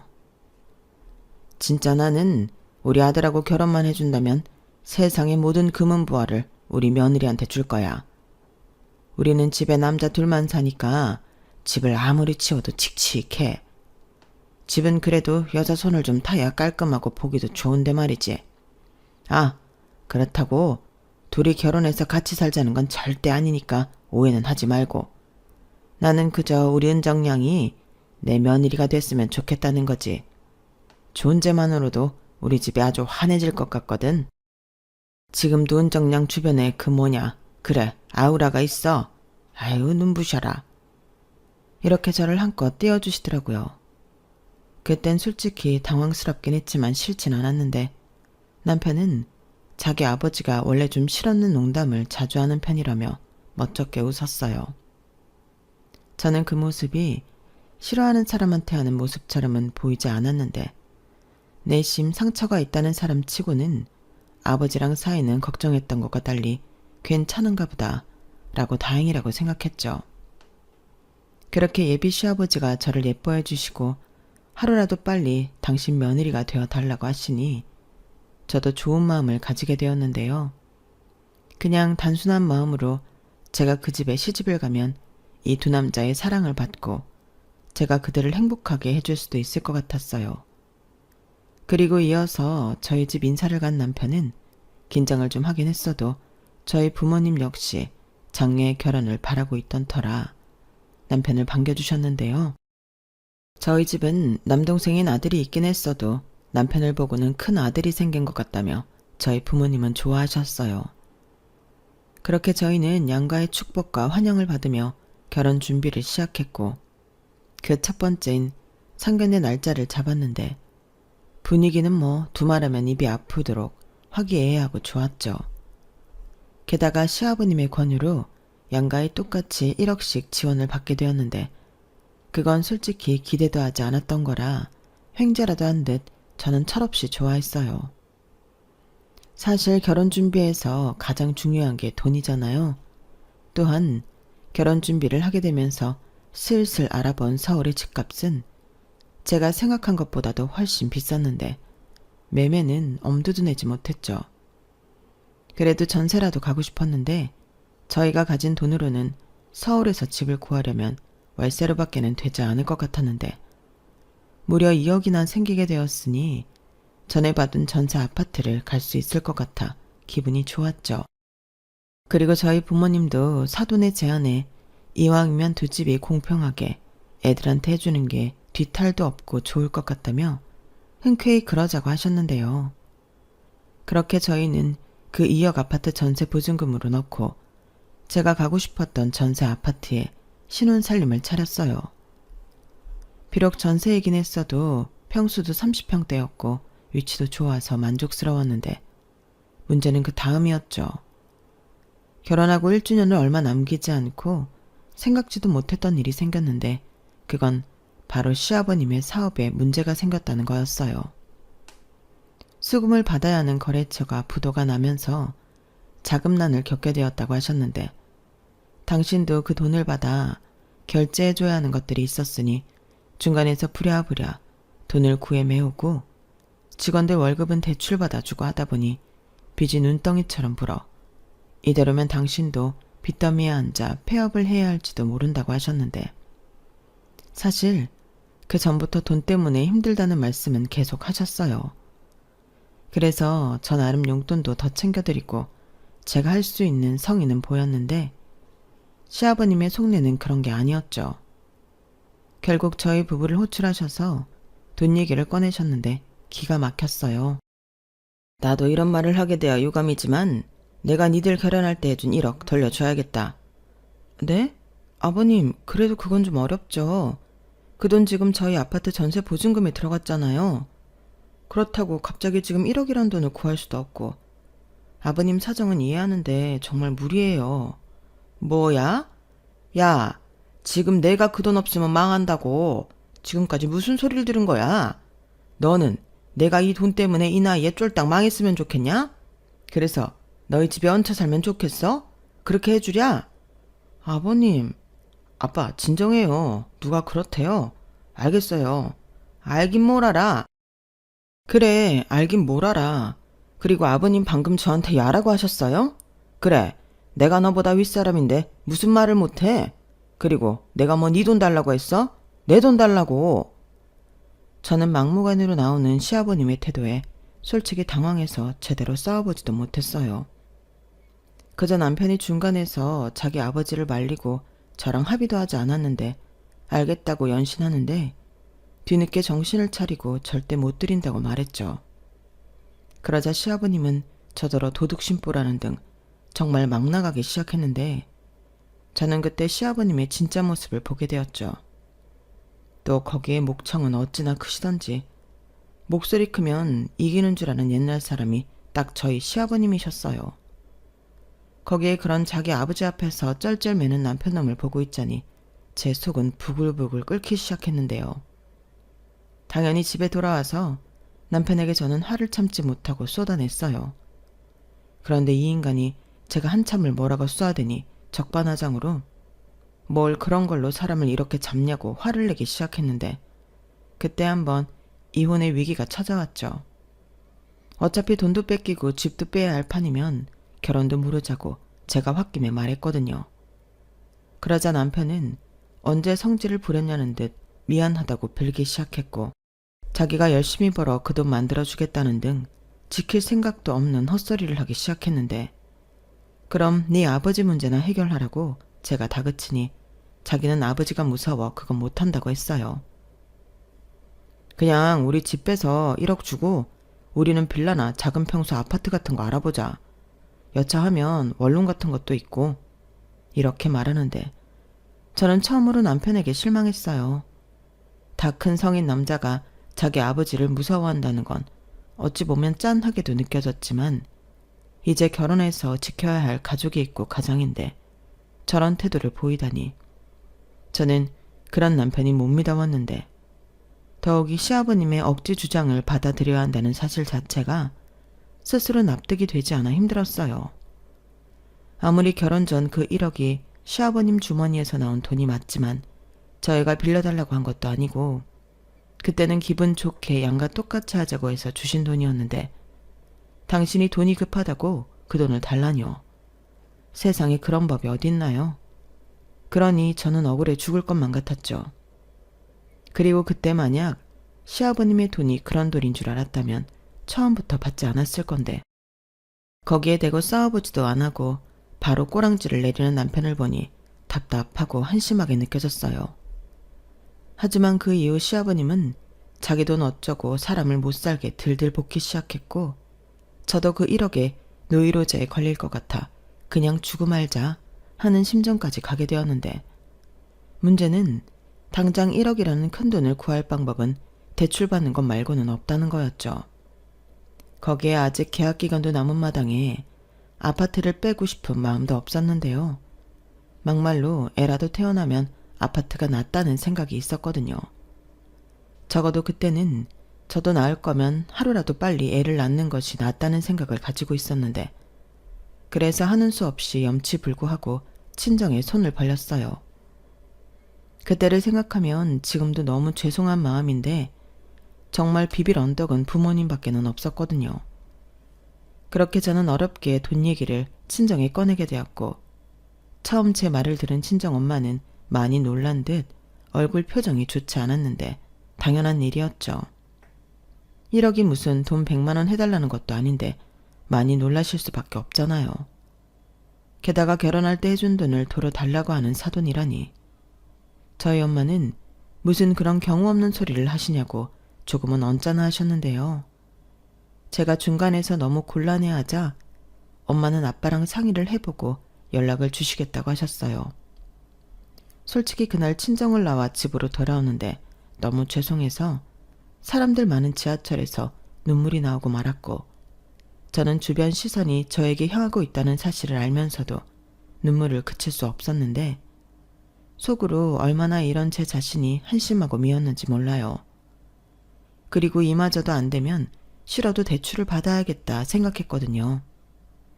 사실 그때 저에겐 한 가지 딜레마가 있었답니다. 지금 돌이켜보면 어차피 할 이혼, 그때에도 상관없었는데 그때는 남편에 대한 측은한 마음이 좀 많았어요. 부모한테 버림받아 상처가 있는 사람을 저까지 버리자니 그건 사람으로서 못할 짓을 하는 것만 같았는데요. 그런 마음이 들 수밖에 없었던 배경에는 남편이 그때는 저에게 버림받을까 전전긍긍할 때였어요. 제 눈치를 살피고 저한테 조금이라도 실수하지 않으려 애를 쓰는 인간을 보니 이혼 생각은 싹 사라졌는데, 그런 남편이지만 제가 친정에서 돈을 못 해주신다고 하면 그때는 대출밖에는 답이 없다고 이야기하니 남편은 보증금을 빼면 될 걸 무슨 대출을 받냐고 싫은 내색을 하더라고요. 그러고는 자기가 내일이라도 집주인과 통화를 해보겠다고 하는데 저는 이사는 정말 하기 싫다고 못을 박았죠. 그러자 남편은 그래도 빚을 지는 것보다는 작은 집에 가서 그 돈을 모으는 게 낫지 않냐고 꼴에 바른 소리를 했는데, 그러면 자기 아버지한테 가서 그 돈은 아무래도 못 드릴 것 같다고 말하고 오라고 시켰어요. 왜 우리만 고스란히 이 일을 당해야 하는 거냐고 저도 우라가 치밀어 또 신경질을 잔뜩 부렸는데, 그 때문에 좋았던 부부 사이도 사실상 멀어지게 되었죠. 그러니 저는 그러면 그럴수록 시아버지에 대한 미움과 원망만 커졌고, 그만큼 그놈의 1억을 어떻게 마련할까 고민을 하느라 밤에 밤잠도 제대로 자지 못했는데요. 다행이라고 해야 하나? 하루 만에 친정아빠에게서 엄마에게 얘기를 들었다며 연락이 왔어요. 딸, 아빠야, 엄마한테 들었는데 속 끓이지 말고 당장은 어렵지만 이번 주 안으로 아빠가 그 돈 마련할 수 있으니까 조금만 기다려. 그런 일 있으면 진작 말하지. 왜 혼자 끙끙 앓고 있어? 아빠가 해결해 줄 테니까 걱정하지 마. 네 시아버지한테도 조금만 기다려달라고 좋게 말씀드리고. 아빠, 미안해. 무슨 그런 쉰 소리를 해. 이럴 때 의지하라고 부모가 있는 거야. 그나저나 네 시아버지 회사가 그렇게 많이 어려워? 큰일이다. 신서방이 마음이 좋지 않겠어. 몰라. 그 인간 얘기는 하고 싶지도 않아. 그냥 안 된다고 딱 잘라 말했어야 했는데 자기가 멋대로 돈 돌려주겠다고 해서 이 지경까지 왔잖아. 그래놓고 계약 기간도 안 끝났는데 집 줄여서 가자는 소리나 하고. 신서방도 오죽하면 그랬을까. 너무 뭐라고 하지 마. 지금 신서방 속도 말이 아닐 거다. 돈보다 사람 마음이 더 중요한 거야. 알아. 하지만 아빠는 뭐 엄마한테 안 그랬을 것 같아. 아빠도 엄마 속 많이 썩였어. 그때 많이 느끼고 배워서 지금까지 잘 살고 있는 거고. 신서방도 그럴 거야. 아빠가 엄마 속을 썩였다고? 에이, 말도 안 돼. 진짜야. 못 믿겠으면 네 엄마한테 물어봐라. 근데 네 엄마는 아빠한테 오히려 뭐라고 안 했어. 그래서 아빠가 더 많이 미안했지. 그래서 무조건 잘해야겠다고 다짐하게 됐고. 니네 부부도 그러는 과정이야. 그러니까 네 남편 그만 잡고 네 시아버지도 미워하지 마. 당신 속은 오죽하겠어. 분명 고비 넘기시면 미안하다고 하실 거야. 친정아빠는 최대한 제가 고를 내지 않도록 최대한 좋게 이야기해 주셨어요. 하지만 친정아빠 마음은 알아도 제 마음은 그렇게 다스려지진 않았는데, 친정아빠 말처럼 3일 후 제 통장에 1억이라는 돈이 들어왔어요. 그리고 그 돈을 시아버님에게 돌려드리며 저는 또 한 번 오장육부가 뒤틀리는 듯 짜증이 올라왔는데요. 저도 그냥은 그 돈을 돌려드리긴 억울해서 한 소리를 보탰어요. 이제 아버님은 저희 결혼할 때 10원 하나도 해주신 거 없는 거예요. 그러니 나중에 내가 1억 해줬네 이런 소리 하시면 저도 가만히 있지 않을 거고요. 이 이상은 해드리고 싶어도 해드릴 수 있는 능력이 저희한테는 없으니 이제부터 일절 돈 얘기는 저희한테 하지 마세요. 이러실 거면 돈 해준다는 말을 하지 마시지. 라고 하고 싶은 말을 전부 쏟았는데, 시아버님은 저를 매섭게 쳐다보시면서 당신 집에 이상한 물건이 들어왔다며 혀를 끌끌 차셨어요.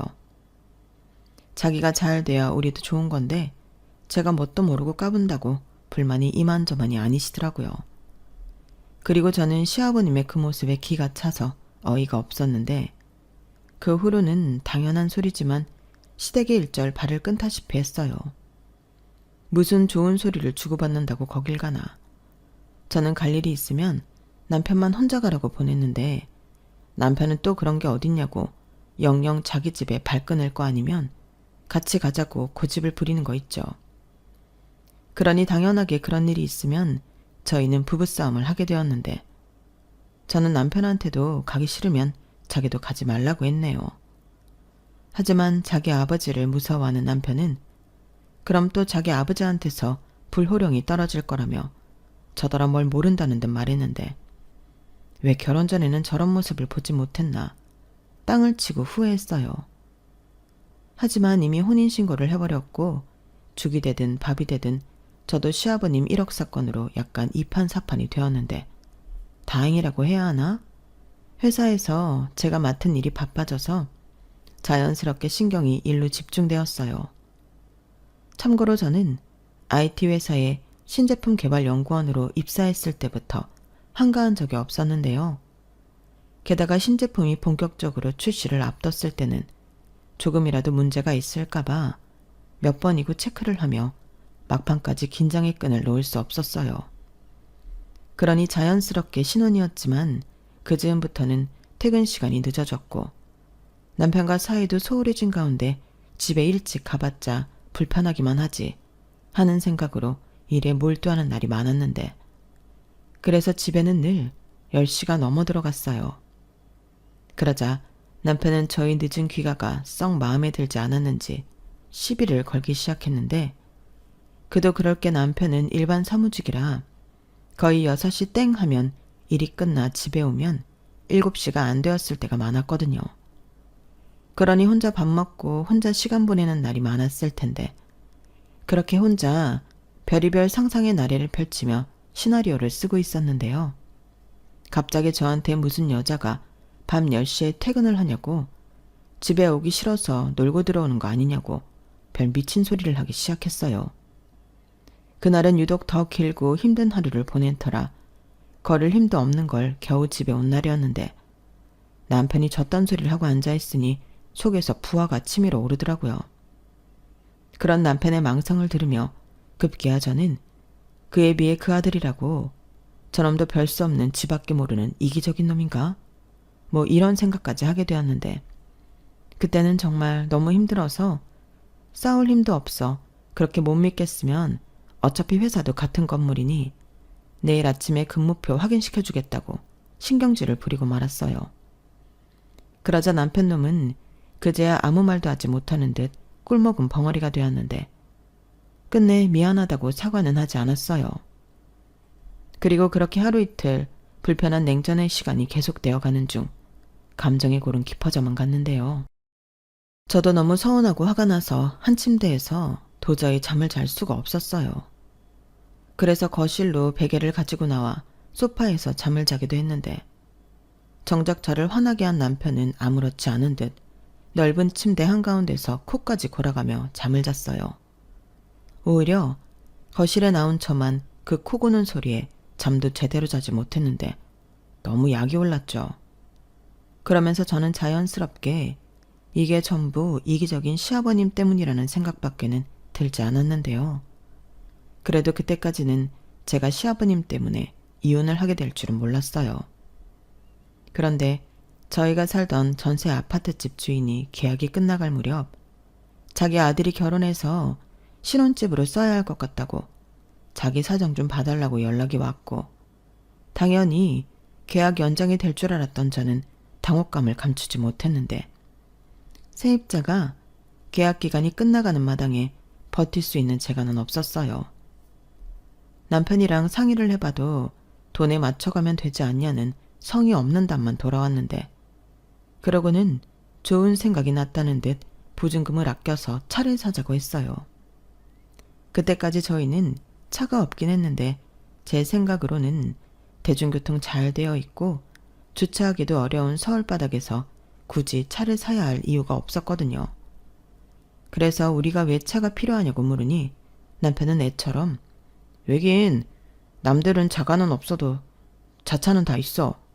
차가 있으면 당연히 편하지. 교회로 드라이브 겸 데이트도 하고 또 애기 태어나면 당연히 차는 있어야 하는 거 아니야? 이렇게 말했는데요. 어이가 없었죠. 누가 들으면 제가 임신 중이라 곧 아이가 태어나는 줄 알 것 같았는데 저는 내 집 마련을 하기 전에는 아이를 가질 생각이 없었어요.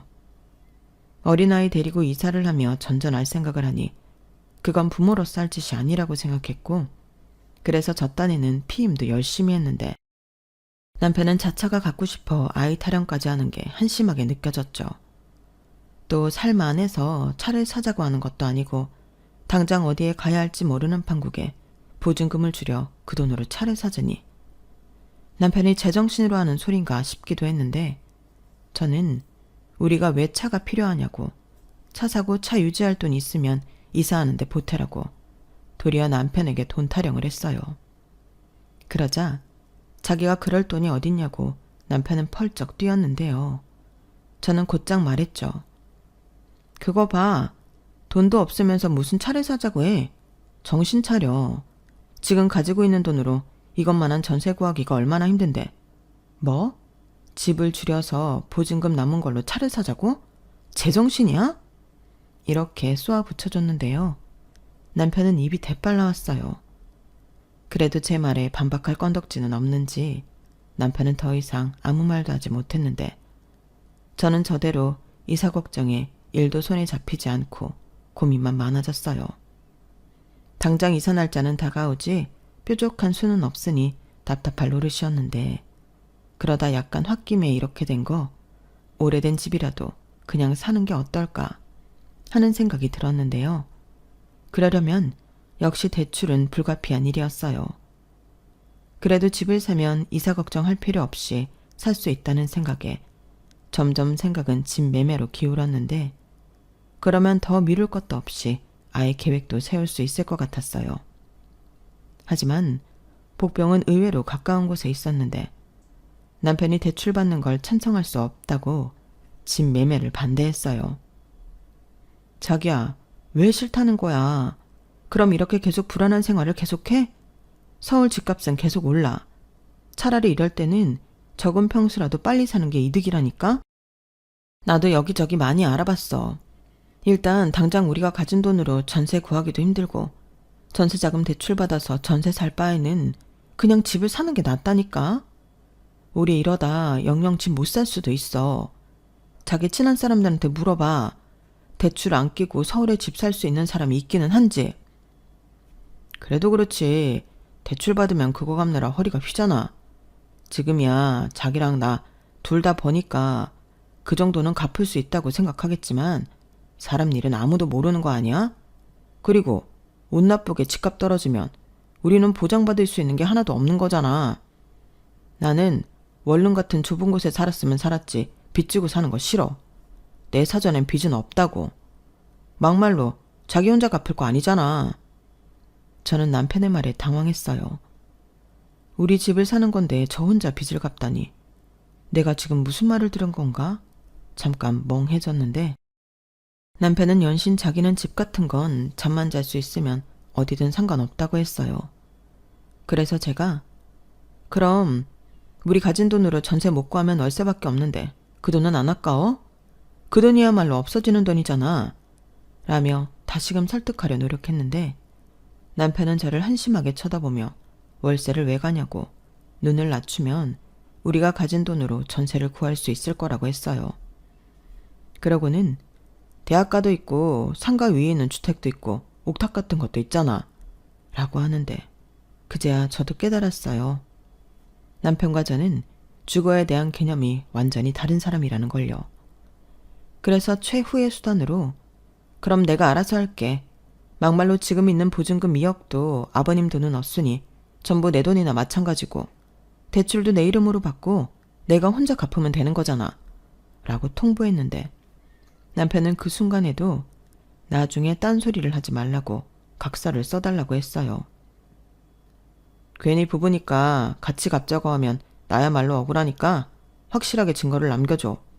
이렇게 말했는데 저는 그때 그놈을 버려야 했어요. 저렇게 말하는 사람이 무슨 가족이고 부부인지 오만정이 뚝 떨어졌는데 한편으로는 오기가 생겨서 꼭 남편에게 내 말이 맞다는 걸 보여주고 싶었어요. 그래서 집을 고를 때 가진 돈은 별로 없어도 이것저것 많이 따지기도 했는데요. 만약 시간이 더 있었다면 저는 서울바닥의 모든 집을 다 뒤졌을 수도 있어요. 하지만 시간이 별로 없었고 다행히 저와 남편 회사가 같은 곳에 있으니 그 일대를 중심으로 두고 마땅한 매물을 찾기 시작했는데 그러다 오래된 아파트긴 하지만 평수도 괜찮고 위치도 괜찮은 곳을 한 군데 발견했어요.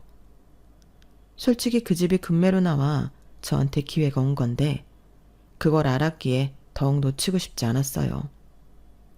그래서 저는 이거다 싶어 서둘러 계약을 진행했고 저는 제 앞으로 1억 5천만 원을 대출받아 총 3억 5천에 구축 아파트를 샀는데 남편은 저한테 미쳤다고 했어요.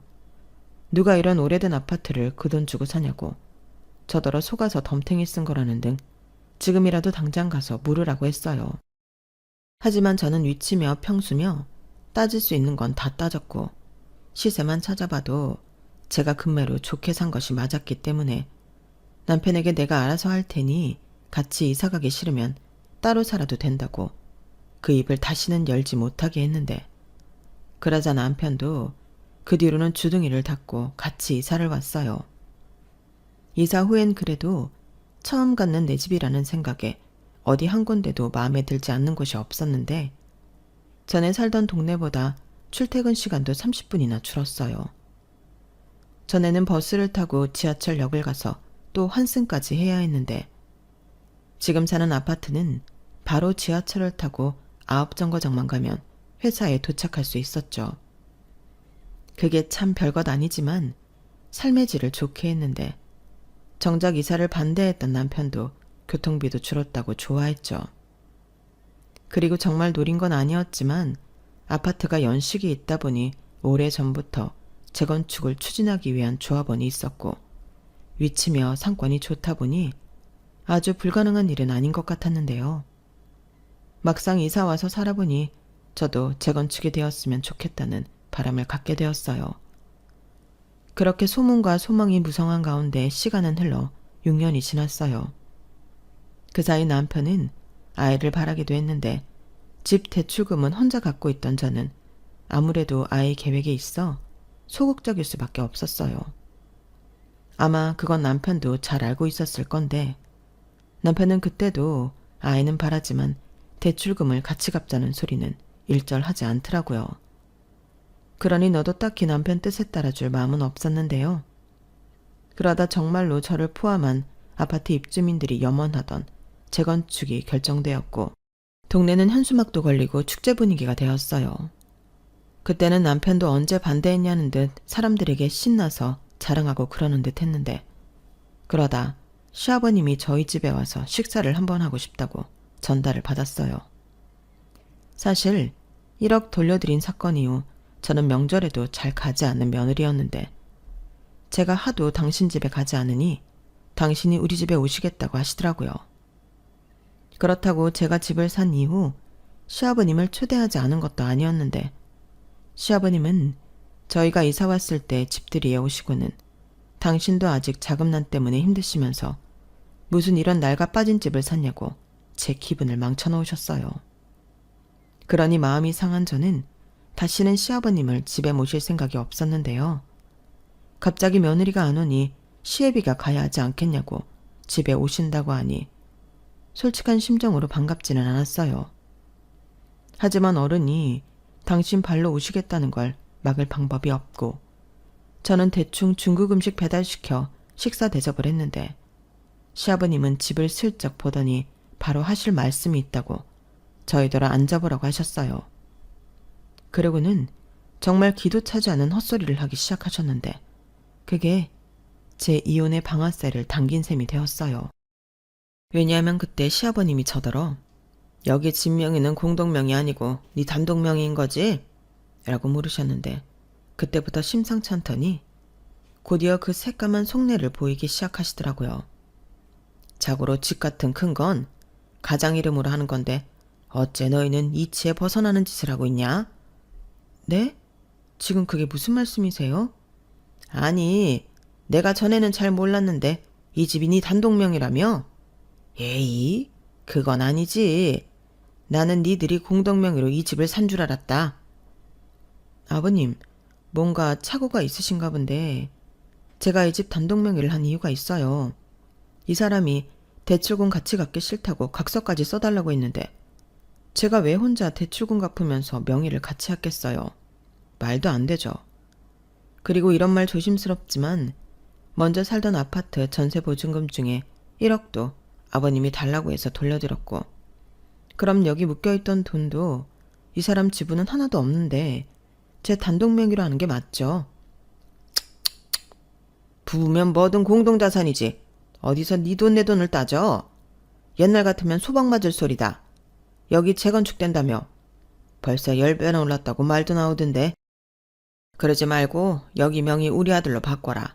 그래야 재건축돼서 분양받을 때도 우리 아들 이름으로 하지.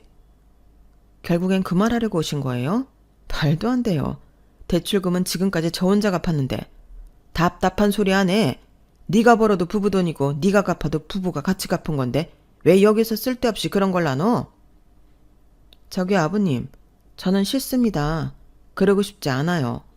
각서까지 써준 마당에 제가 왜요? 그리고 재건축되고 돈 좀 벌 수 있을 것 같으니까 이러시나 본데 어림없어요. 입장 바꿔놓고 이 집이 아버님 아들 단독 명의인데 저희 부모님이 와서 제 이름으로 바꿔놓으라고 하면 좋으시겠어요? 남자랑 여자가 같냐? 너 계속 이렇게 고집부리다 이혼당하는 수가 있어. 너야말로 내 집에 시집 와서 뭐 하나 제대로 한 거가 있냐? 애도 못 낳고 있잖아 지금. 그리고 명의는 네 명이라도 내 아들은 뭐 공짜로 여기에 살아? 생활비 갖다 주잖아. 여기서 애 얘기를 왜 하세요? 그리고 이혼을 하는 게 아니고 당한다고요? 제가 왜요? 오히려 제 명의로 된 집에서 대출금도 저 혼자 갚는데 생활비 그거 얼마나 낸다고 이제 와서 명의를 바꿔주라고 하세요. 너 정말 무섭다. 돈 앞에서는 지아비도 없는 거냐? 저야말로 묻고 싶네요. 그렇게 탐이 났으면 제가 집 사자고 했을 때 반대하지 말았어야죠. 대출금 같이 갚기 싫다고 각서 타령할 땐 언제고 왜 이제 와서 이러시는 건데요. 그리고 저는 이 일로 아버님이랑 왜 싸워야 하는 건지 이유도 모르겠어요. 아버님 말처럼 부부 일인데 저희가 따질 일이죠. 왜요? 아버님 아들이 혹시 이 집 명의 갖고 싶다고 도와달라고 했나요? 자기야, 무슨 말을 그렇게 해. 내가 뭐 그렇게 찌질한 놈인 줄 알아? 그래, 내가 대출 받는 거 싫어서 같이 갚자는 소리 하지 않는다는 각서 써달라고 했다. 근데 지금 어찌됐든 여기에 6년이나 같이 살았으면 재건축할 때를 생각해서 자기도 나한테 권해볼 수는 있는 거잖아. 대신 이후에 대출금은 같이 갚는 거지.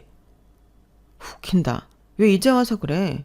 그리고 나는 대출금 같이 갚는데 명의는 자기 단독으로 해줘야 하는 거야? 내가 왜? 그리고 지금까지 들어간 내 돈은 어쩌라고? 공동명의 해달라고 졸라도 싫다고 할 마당에 진짜 언감생심이다. 그래 좋다.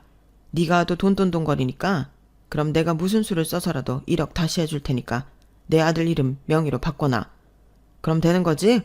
아니요. 그래도 싫어요. 또 언제 그 돈 달라고 하실지도 모르고 이제 와서 제가 그럴 이유가 없다니까요. 너 정말 이혼당하고 싶어? 이혼녀 되기 싫으면 시애비가 좋게 말할 때 말 들어. 싫어요. 이혼하면 그만이죠. 저 하나도 안 무섭거든요. 그리고 이제 보니 아버님 사업이 왜 그렇게 들쑥날쑥이고 자금난에 시달리는지 알 것 같은데 셈을 이상하게 하시는 것 같아요. 너 지금 나 가르치냐? 내가 무슨 셈을 이상하게 해? 줬다 뺐을 때부터 알아봤죠. 저 이혼녀 될래요. 그럼 명의 가지고 신랑이 하지 않아도 되죠? 그리고 자기 지금 당장 짐 싸서 아버님이랑 같이 나가. 생활비야 나도 똑같이 냈고 월세 대신이라고 생각하고 봐줄 테니까 사람 신경 그만 긁어. 자기야 미쳤어? 무슨 이혼을 그렇게 쉽게 결정해. 이혼 소리는 내가 먼저 한 거 아니야. 미쳤냐고 물어보고 싶으면 나 말고 자기 아버지한테 먼저 물어야지. 내가 볼 땐 이제 와서 명의 내놓으라고 하는 것도 미치지 않고서야 못할 소리 같은데? 저 싸가지하고는 네가 이 다 쓸어가는 집 하나 가졌다고 유세가 하늘을 찌르는구나. 네, 솔직히 별 생각하지 않았는데 지금 아버님이 이러시는 거 보니까 제가 좀 그렇게 해도 되는 것 같아서요. 그리고 이혼하면 어차피 남인데 더는 명의 타령 못 하시는 거 아니에요? 그럼 저 이혼할래요. 시아버님은 제 입에서 이혼하겠다는 말이 연신 나오자 얼굴이 금방이라도 터질 것 같은 시합폭탄이 되었어요. 그리고 그 옆에서 남편은 이게 아닌데 하는 얼굴로 난감해 하고 있었는데 저는 이것들 잘 걸렸다 하고 이참에 정말로 이혼을 감행할 생각이었어요. 사실 결혼하고 별의별 일을 다 겪으면서 이 남자랑 미래를 같이 살아야 할 이유가 과연 있을까 생각을 많이 했었는데 자기밖에 모르는 시아버지와 부부 사이인데도 1도 손해보고 싶지 않은 남편까지 명분만 있다면 버리는 게 맞죠.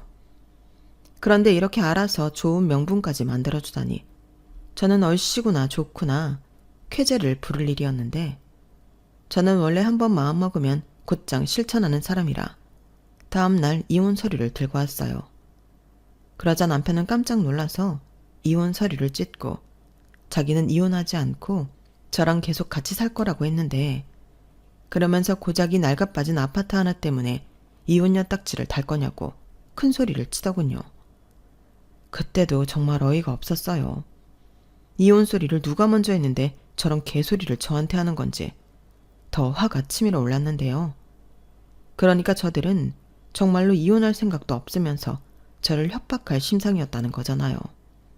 그걸 모르면 몰랐지 알게 된 이상 저는 그 점을 간과할 수 없었고 합의 이혼이 되지 않는다면 저는 소송도 불사하겠다고 제 의사를 똑똑히 전했어요. 그러게 가만히 있으면 중간이라도 갔을 텐데 왜 엄한 사람을 건드렸는지 저는 그 못난 부자지간에 제대로 매운맛을 보여줄 심상이었는데 나중엔 남편이 그냥 버틸 것 같아서 변호사 사무실에 가서 상담하고 이혼 소장을 작성해 남편 회사에 보내버렸어요.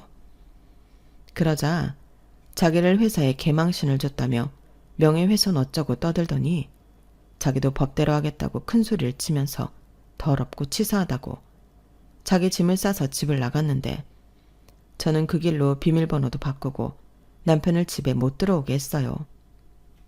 그러니 남편도 지가 뭐가 억울하다고 변호사를 선임해 이혼 소송을 하게 되었는데 뻔뻔하게도 제 아파트를 재산분할 대상으로 해달라고 요구하더라고요.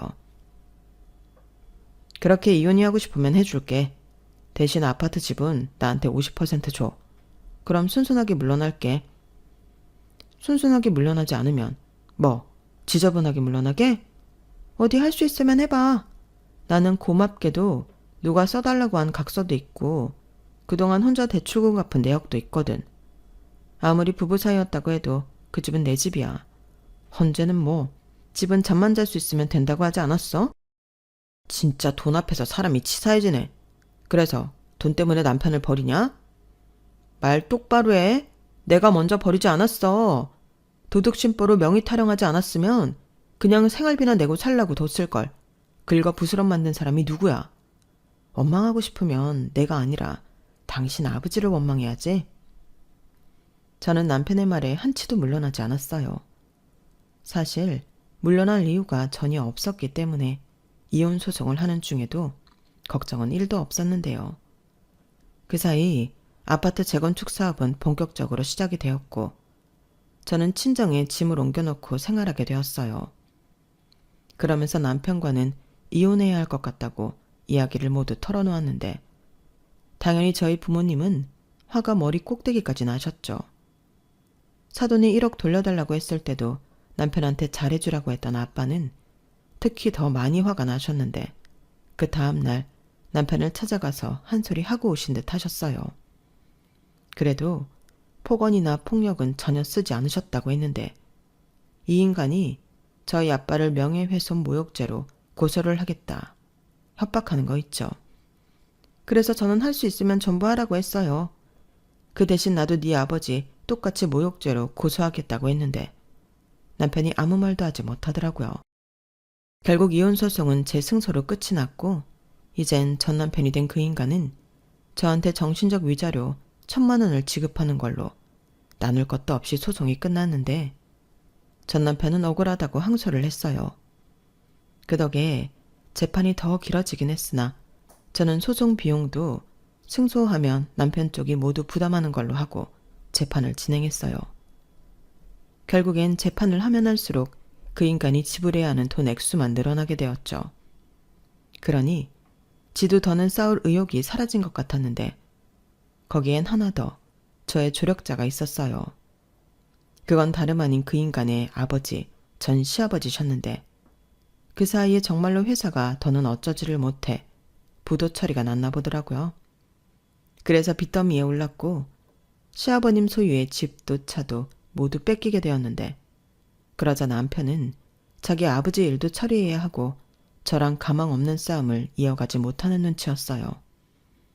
다만 자기가 다 잘못했다고 이제라도 받아주면 안 되냐고 저를 찾아와 빌기는 했는데 제가 돌지 않은 이상 같은 실수를 2번 할 리가 없었어요. 그리고 지금 와서 생각해보면 시아버님은 자기가 금방이라도 망할 것을 알았기에 제 아파트를 자기 아들 명의로 바꾸고 싶었던 것이 아니었을까 하는 생각이 들었는데 그럴 마음은 없었지만 참 소름 돋는 인간이 아닐 수 없어요. 하긴 그러니까 자식 결혼할 때 쓴 돈도 여직 당신 돈이라고 생각하고 달라고 하셨겠죠? 참 세상에는 별 희한하고 이상한 사람이 많다는 걸 또다시 느끼게 되었는데 저는 현재 재개발된 아파트에 들어와 혼자 살고 있어요. 처음엔 처분해서 부모님 집으로 돌아갈까 고민도 했는데 회사도 가깝고 저도 친축에 살아보고 싶더라고요. 그리하여 지금은 바라던 솔로 생활을 하며 일도 열심히 하고 나름 제 인생을 즐기려 노력하고 있는데 누구 말처럼 이혼녀 딱지는 붙었어도 사는 데는 아무런 지장이 없었어요. 오히려 이혼하고 아무런 타격이 없을 거라 장담하던 그 인간이 회사를 그만두게 되었는데 전 시아버님의 빚 때문에 사람들이 찾아오고 난동을 부린 모양이었어요. 사실 그런 일이 건물에서 일어나면 소문이 정말 금방 퍼지는데 그 덕에 그 인간이 쪽팔리긴 했는지 회사를 그만뒀다 하더라고요. 그리고 지금까지 저한테 연락을 하지 않아 정말 고마울 따름인데 바람이 있다면 앞으로 영원히 그 인간들이 제 앞에 나타나지 않았으면 좋겠어요. 똥은 한번 밟은 걸로 끝내고 싶거든요. 그리고 그 인간들 보란 듯이 저는 제 인생 멋지게 살며 더 잘난 사람도 만나 연애도 하고 싶은 마음인데 똥차가 갔으니 벤츠가 오지 않을까 살짝 기대를 하고 있어요. 그리고 그만큼 저도 거기에 어울리는 사람이 되고자 스스로 투자도 많이 하고 자기 개발도 열심히 하고 있습니다. 언젠가는 지금의 노력이 빛을 보는 날이 오길 소망하며 지금까지 제 이야기 들어주셔서 대단히 감사합니다. 다음에는 저도 행복한 사연으로 인사드릴 수 있도록 남은 인생 더 열심히 잘 살아보도록 할게요.